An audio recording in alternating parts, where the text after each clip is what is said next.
You know what? Right now, I feel like going on a 2018 style rant. I am angry about these goddamn rich kids that are ruining the NASCAR Xfinity Series. The poster child for this is Kris Wright. Let's be honest, Kris Wright is the biggest oxymoron in racing. Because a good question to ask is whether or not Kris Wright has done anything right in his racing career. Let's give him his flowers for a second. Wright did win a championship in IMSA LMP3. However, outside of that, his open wheel career was subpar, leading him to go a reverse Hailie Deegan and take up a career in stock cars. However, his career in stock cars has been equally as disappointing. His first full-time opportunity was in the NASCAR Truck Series for Our Motorsports.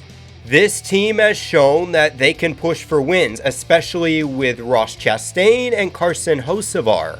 Kris Wright, in that same equipment, only got one top 15 finish. He was so bad he didn't even make it all the way through his rookie season, as in July of 2022, he and Al Neese parted ways. In 2024, he would return to full-time in the ARCA Menard Series with the historic Venturini Motorsports. Still, Wright's most memorable moment wasn't any successes on the racetrack. No. Fans most remember Kris Wright for his performance in the 2024 Atlas 150 at the Iowa Speedway. It would be a short night for Wright, especially when he drifted up into Cody Dennison. Clearly a lack of talent on Wright's end. It was so bad that whenever Dennison's car owner, Caleb Costner, confronted the 15 team after the crash, they were just as stunned. In that instance, the crew chief just threw up his hands and said, "It's Kris Wright." So looking at his racing career, you can understand the outrage that NASCAR fans and industry members had when Kris Wright's 2025 plans were announced. Kris Wright wouldn't just get promoted to NASCAR's second-tier series. He would replace Anthony Alfredo in the number 5 car. This was the 17th place team in the 2024 Xfinity Owners Points. So entering the 2025 Xfinity season, the expectations for Kris Wright were extremely low.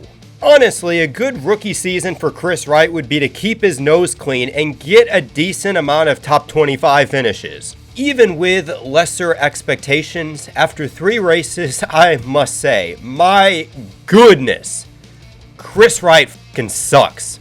In all 3 races so far, Kris Wright has been involved in an on-track incident. The worst one was at Daytona when he drove onto pit road like an ARCA driver. Judging by Jamie McMurray's tone in the booth, it was clearly a talent issue. Not even close. Not even close to hit this breaking. I don't know how he could have missed it by that far. That's unbelievable. Then he followed this up with 2 more instances of bad driving at both Atlanta and COTA. After 3 races, Kris Wright and Our Motorsports is looking like 2025's Hailie Deegan AM Racing. Now, some of you guys are going to say, look, the universe is going to balance itself out. Currently, the Our Motorsports car is 38th in the owner points, so naturally, if Wright doesn't pick up the pace, he is going to get the Kelly Byers treatment and get released after 5 races. Well, to debunk that, we need to explore why Kris Wright is even in the Xfinity Series in the first place. Kris Wright's dad has connections to the FNB Corporation, and First National Bank is doing pretty good with over $48 billion in assets. So the millions of dollars that are getting funneled into Kris Wright's racing career are basically spare change for FNB. That makes things difficult because even if Our Motorsports wanted to regain its integrity as a race team, it would come at a cost. Having Kris Wright as the driver might be keeping the team in the black. Our might be doing this even as Kris Wright damages their equipment and increases the opportunities for their employees to earn overtime pay. If Our Motorsports were to replace Kris Wright with a more respectable driver, this might be the thing that actually puts them in the red and possibly out of business. Plus, even if Our gets rid of him, who's to say that another mid-pack team won't take him on because of the money? So clearly, Kris Wright is here to stay as a driver and the 3rd mandatory caution in the NASCAR Xfinity Series. Now, honestly, I could tolerate Kris Wright if it weren't for the blatant disrespect that he has for his competitors. Over and over and over again, Wright has made these mistakes, and his response has just been to vaguely shrug it off. When Wright crashed Dennison at Iowa, all he had to say was this: "Stuff happened." Yeah, you ran out of talent, you dumb fuck. Now look, I don't condone violence, but after Wright said something as vague as this, I could totally see why Caleb Costner would want to twist Kris Wright into an Auntie Anne's pretzel. Imagine you're an ARCA owner and you put your heart and soul just to get this car onto the racetrack. Costner clearly worked his ass off just for Kris Wright to run out of talent and just brush it off. Meanwhile, in Xfinity this season, Wright has crashed Josh Bilicki and DGM Racing in all 3 races. Again, Wright decided to completely pass off the blame by getting into a ex-beef with Josh Bilicki. Yeah, you know what? I ran out of talent, but you just finished me off. I ain't gonna lie, I'm getting cooked.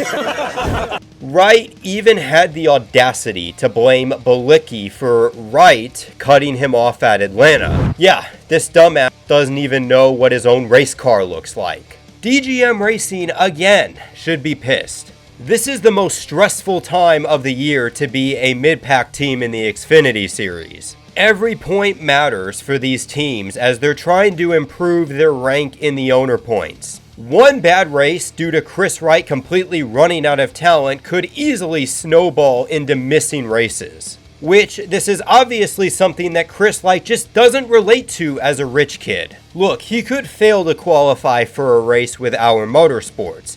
However, I guarantee you his dad will just write a check out to Cope or Joey Gase to have him in the race. Kris Wright is why people cannot stand modern NASCAR drivers. Kris Wright has never and never will experience the financial hardships of racing, and it shows. I'm gonna be honest, Kris Wright is easily the most disrespectful driver right now in NASCAR, which is honestly saying a lot. Yeah, Connor Jones is a dumbass, but he's just a kid. He has plenty of time to eat the humble pie and become more mature as a driver. Meanwhile, Kris Wright is a 30-year-old grown man that's immature, disrespectful, and held unaccountable because of his deep pockets. That needs to change, but how is it gonna change? My guess is that it starts with Chevrolet, because I would have to believe that they are pissed. Wright's absolutely horrendous driving doesn't just jeopardize the seasons of mid-pack Chevrolet teams like DGM and Alpha Prime. This could easily impact the championship ambitions of both Junior Motorsports and RCR in November. The difference between a Chevrolet driver winning the championship and not could easily be Kris Wright causing a late race caution at Phoenix. It is clear that Kris Wright needs to be held accountable either by himself or by someone within Chevrolet. Because honestly, if Kris Wright doesn't improve, it's not going to take long before someone shows him what it feels like to be Flat Stanley. Alrighty, so if you enjoyed this video, there's going to be more videos on Fuel Cell Full as well as NRF Productions. Also, I would appreciate it if you guys subscribe to the Digital Gas House Patreon if you enjoy what you're seeing. Other than that, this is Nathan for Digital Gas House. Life's a beach, and then you drive.